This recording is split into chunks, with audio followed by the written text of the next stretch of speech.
Mr. Chancellor, Mr. President, ladies and gentlemen, students, and most of all, I want to begin by warmly congratulating those who are graduating today.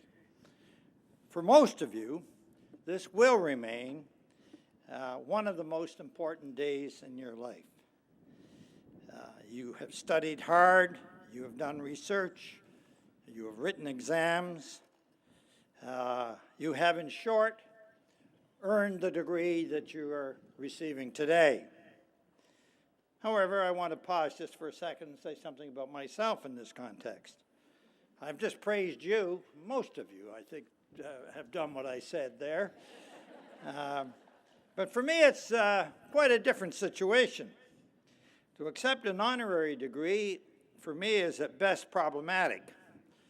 It's, well, to be quite frank, it's rather like one of those old movie actors whose work for most has long been forgotten, or it's at least a vague and distant memory.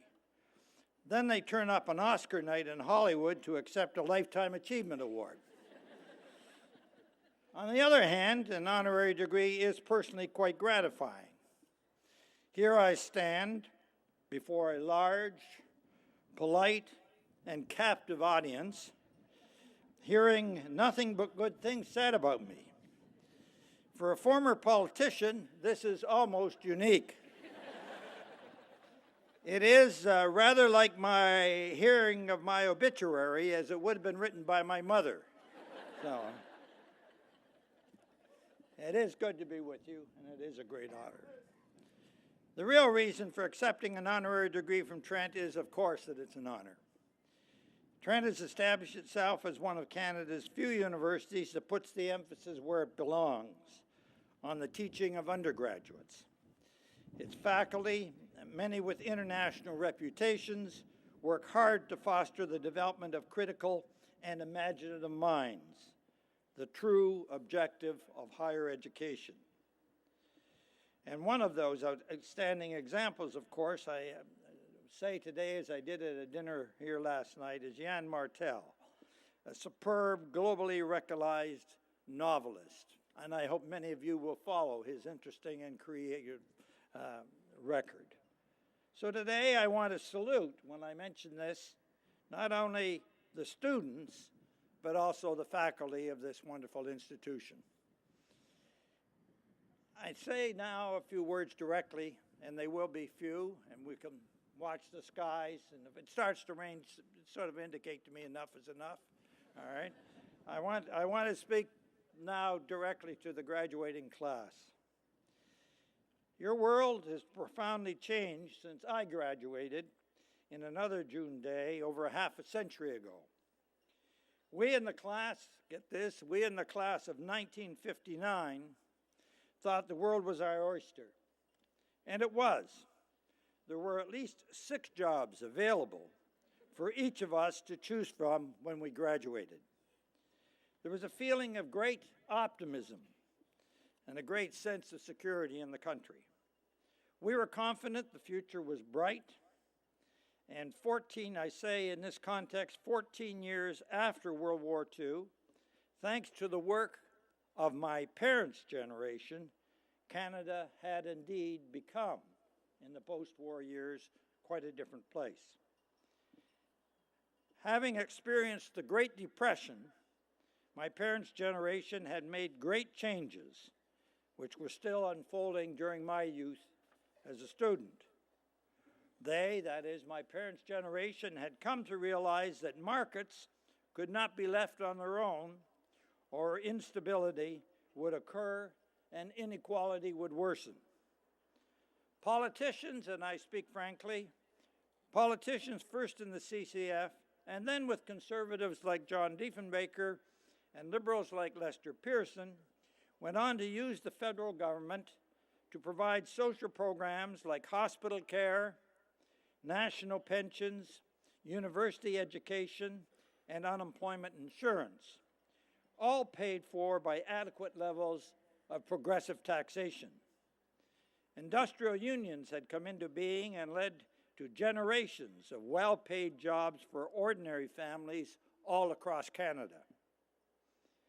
Then, during the 1960s and 1970s, my generation of politicians added to the foundation we inherited. Canada's governments joined with other advanced democracies in building nations that took seriously the democratic goal of equality. And by the early 1980s, Canada had become one of the world's most equal nations. We had adopted the United Nations Covenant on Economic, Social, and Cultural Rights. Through progressive taxation, unemployment insurance, Medicare, universal pensions, children's benefits, affordable universities, and the newly recognized rights of First Nation Canadians, of women, of gays, and of ethnic minorities, increasing equality had become the name of the game. We Canadians, would you believe it, actually started to describe ourselves as sharing and caring. My parents, who grew up in the Depressions, would never have described the nation at that time as sharing and caring. When I graduated in 1959, midway through this transformation I've just described, I could feel this change in our country, this positive change, in my bones. As has been noted, I was a working-class kid from Oshawa, and I did feel indeed that I could develop my skills and talents, whatever they were, quite freely. I could make my individual choices, and I did. And it was only later that I came to understand that virtually all my years of education in Canada were financed by taxes paid for by others.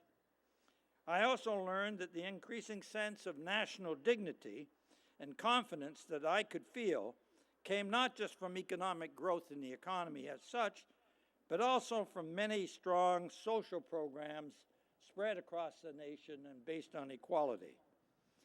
In short, during my formative years, individualism and government were not seen to be in conflict. On the contrary, they were seen to be mutually reinforcing.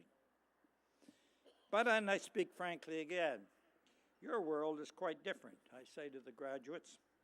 You are graduating at a time of national and international economic anxiety. Your moment in history is the culmination of what has been happening in our country, but not just in our country, but also abroad, since the 1980s, when an ideology very different from the one I grew up with has been at work. Instead of seeing ourselves as individuals thoroughly embedded in society, with all the rights and responsibilities linked inevitably to the lives of others, Canadians have been encouraged to see government as the problem, not an aid for individual development. This ideology rejects the combined legacy of Tom Douglas, John Diefenbaker, and Lester Pearson. New, narrower priorities have been emphasized. Instead of seeing the need for a balance between markets and government, markets were encouraged to triumph. Instead of seeing our personalities as being realized in part by sharing with others, the idea of self-interest was narrowed and reduced to mean personal gratification. Market principles were even applied to the public service. Is it any wonder that during the 1990s in Canada, the environment was brutalized and we became more unequal than in any period in our history since the 1920s? Then in 2008, this worship of the market all came crashing down. I speak candidly again. I spend part of each year in England, from which I've just returned. And this was a common problem, not just in Canada, but around the world. Inequality in Canada, in the United States, and Britain is now the worst, as I've indicated, since the 1920s. Globally, millions are unemployed, and here at home, child poverty in Toronto, Vancouver, and Montreal as it was just as bad as it was 25 years ago when we adopted that resolution in the House to put an end to it. Our production of greenhouse gases and the devouring of our resources continue as if we didn't know the fatal consequences for our planet. I repeat, speaking frankly today. But this is what I want to emphasize. It is not in the slightest to discourage. You do indeed, I want to stress this, face more obstacles than my generation. I was in the lucky generation. But my point is that previous generations, including that of my parents, showed us that nothing is inevitable. My point is that there can be change when there is a will for change, and what has been done can be undone. A better world is possible. You do live, and I profoundly believe this, in a marvelous country. It's one of the very best in all the world. So look at those beside you today, and remember that you are among the fortunate in Canada who are highly educated. I urge you to take up the social and environmental challenges of your day. Bring your education to bear. By all means, pursue your personal success, but also see the common good. Be inspired by great successes in your chosen field. See your neighbors not as competitors, but as friends. Regard your government as your instrument and not your enemy. And when you celebrate later today, and I think a few of you will, and I think all of you ought to, when you do that celebrating, do please remember that you are where you are today because of your skill, energy, intelligence, and work, but you're also there because of the support of family, of friends, and fellow citizens who have paid high costs.